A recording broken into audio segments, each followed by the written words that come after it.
Hello and नमस्कार। मेरा नाम अंकित कुमार मिश्रा है और मैं फिर से हाजिर हूँ एक नए वीडियो के साथ, जिसमें हम लोग सीखेंगे कुछ और अच्छे स्टैंडर्ड लेवल के क्वेश्चंस जो कि आने वाले एग्जामिनेशन के लिए बहुत ही इंपॉर्टेंट है।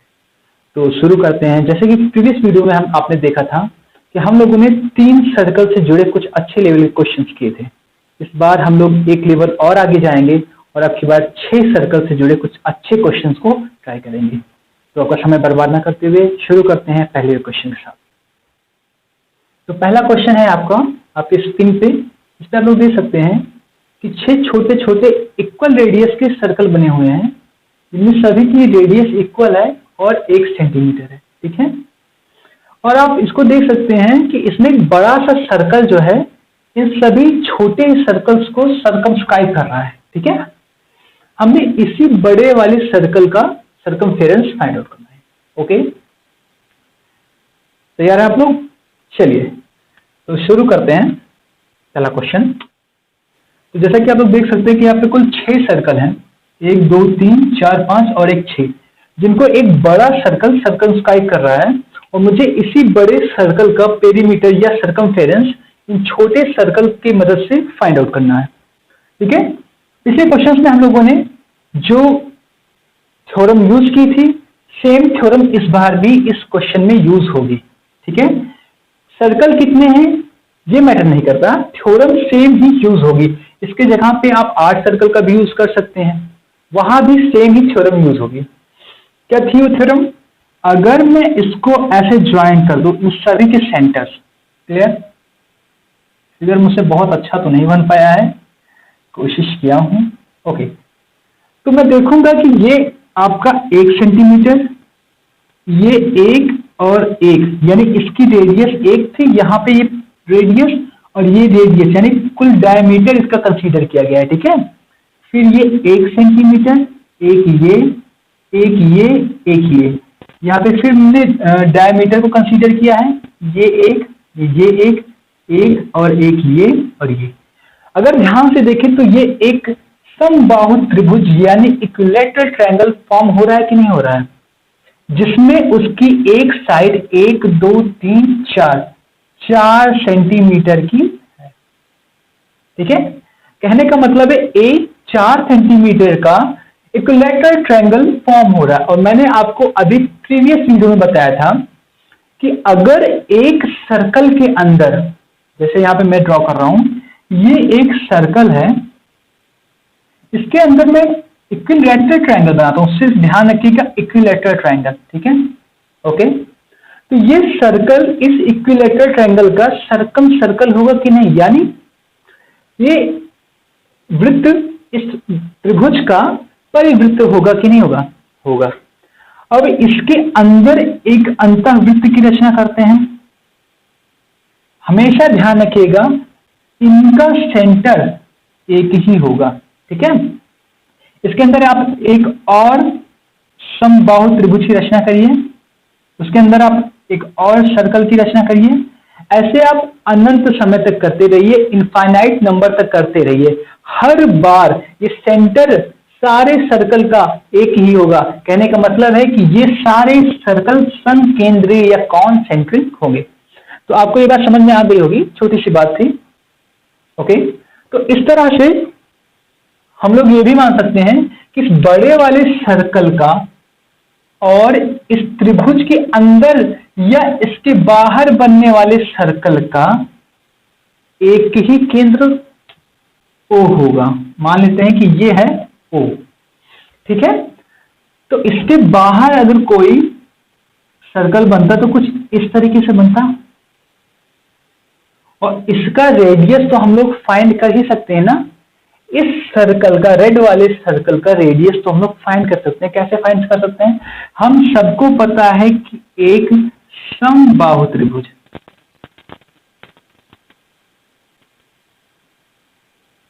समबाहु त्रिभुज के परिवृत्त की त्रिज्या क्या होती है?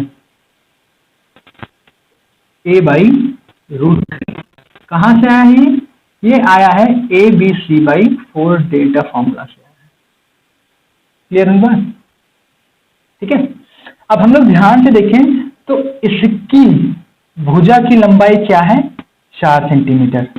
तो यहां से लेके यहां तक की दूरी यानी इसकी परिवृत्त की त्रिज्या क्या आ जाएगी? R बराबर 4/√3। ठीक है, यानी इसकी लेंथ क्या आ गई? 4/√3 सेंटीमीटर।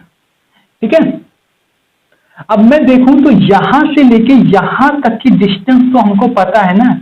इसको मैं अगर आगे बढ़ाऊं तो हमें ये पता है कि ये 1 है, और ये 1 क्यों है? क्योंकि ये छोटे वाली वृत्त की त्रिज्या है कि नहीं। तो यहां से लेके यहां तक की पूरी दूरी हमारी क्या आ जाएगी? यहां से लेके हमारी यहां तक की पूरी दूरी 4/√3 + 1 आ जाएगी।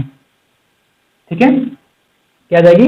4/√3 + 1, और इसका पेरीमीटर आपका हो जाएगा 2πR। ठीक है, ये आपका मान लेते हैं R1 हो गया। R1 क्या होगी? इस बड़े वाली वृत्त की त्रिज्या हो गई। इसकी वैल्यू क्या आई थी? 4 + √3/√3। मैंने इसको ऐड कर लिया। क्लियर? ये आपका कौन सा ऑप्शन है? ये आपका ऑप्शन नंबर सी है ना। ये पूरा आपका ऑप्शन नंबर सी है। तो इस तरीके से आपका ऑप्शन नंबर सी राइट हो गया। ठीक है, चलिए अगले क्वेश्चन है आपके स्क्रीन पे। देखिए, कुल 6 सर्कल बने हुए हैं यहाँ पे, और आप देख सकते हैं इन 6 सर्कल के ऊपर एक रबर बैंड लगाया गया है ना। ठीक है, इन 6 सर्कल के ऊपर क्या किया गया है? एक रबर बैंड लगाया गया है, जैसे कि हम लोगों ने 3 सर्कल पे पढ़ा है। ठीक है, हमें इसी रबर बैंड का मिनिमम लेंथ फाइंड आउट करना है। ठीक है, पिछले वीडियो में हम लोगों ने देखा था कैसे उसका मिनिमम लेंथ फाइंड करते हैं।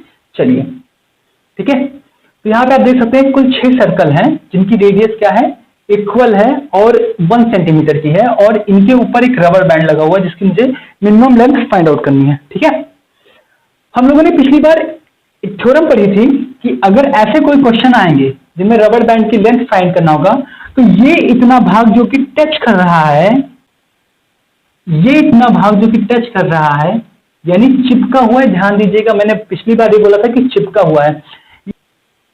इतना अच्छा फिगर तो नहीं बना हुआ है, पर अगर आप इसको ध्यान से देखेंगे फिगर को, तो ये सिर्फ एक स्पर्श बिंदु है। एक बिंदु है, ठीक है, स्पर्श बिंदु है, इसकी कोई लेंथ नहीं है, ये सिर्फ एक स्पर्श बिंदु है। तो कुल लेंथ अभी फिलहाल हम इसकी और इसकी फाइंड आउट कर सकते हैं। ठीक है, और ये क्या होगा? 2πr, जहां पे स्मॉल r क्या है? छोटे वाली त्रिज्याओं की रेडियस है। माफ करिएगा, छोटे वाले वृत्तों की रेडियस है।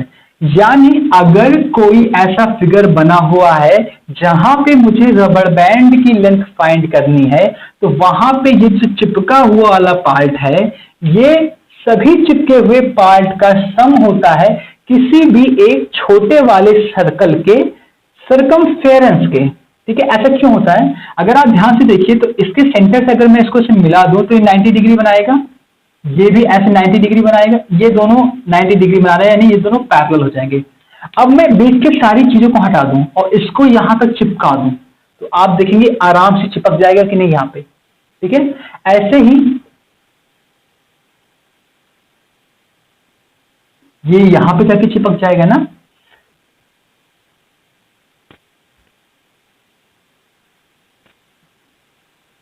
और ये दोनों आपस में चिपक जाएंगे। ठीक है, ये कुछ फिगर ऐसे बना, पहला वाला ये इस तरीके से है, दूसरा वाला कुछ इस तरीके से है, और ऊपर तीसरा वाला ये।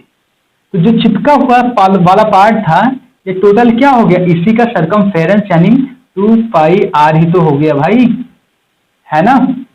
ठीक है, तो मुझे इतने की तो लेंथ फाइंड आउट हो गई, दैट इज 2πr। अब मुझे इसकी लेंथ फाइंड करनी है।